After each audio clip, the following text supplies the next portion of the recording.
Sir ಡೆಲ್ಲಿಗೆ ಹೋಗ್ತಾರೆ. ರಾಮ ಮಂದಿರಕ್ಕೆ ಪ್ಲಾನ್ ಇದೆ.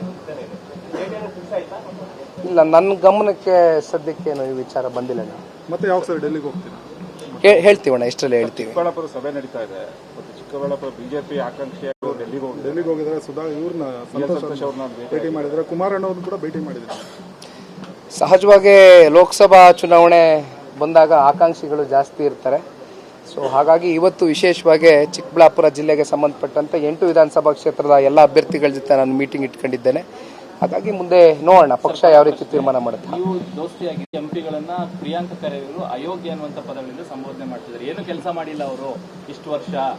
ಮೋದಿ ಅವರು ಏನ್ ಬರ್ತಾರೆ ಅಂತ ಗೊತ್ತಿಲ್ಲ ರಾಜ್ಯಕ್ಕೆ. ಇದರ ಬಗ್ಗೆ ಅತಿ ಶೀಘ್ರದಲ್ಲೇನೆ ರಾಜ್ಯದ ಜನತೆಗೆ ಇವತ್ತು ವೋಟ್ ಹಾಕ್ತಕ್ಕಂಥದ್ದಕ್ಕೆ ನಮ್ಮ ಪ್ರಜಾಪ್ರಭುತ್ವದ ವ್ಯವಸ್ಥೆಯಲ್ಲಿ ನಾವೊಂದು ಶಕ್ತಿಯನ್ನು ಕೊಟ್ಟಿದ್ದಾರೆ. ಹಾಗಾಗಿ ಜನ ತೀರ್ಮಾನ ತಗೊಳ್ತಾರೆ. ಅವ್ರಿಗೆ ಉತ್ತರ ಜನ ಕೊಡ್ತಾರೆ. ಥ್ಯಾಂಕ್ ಯು ಅಣ್ಣ.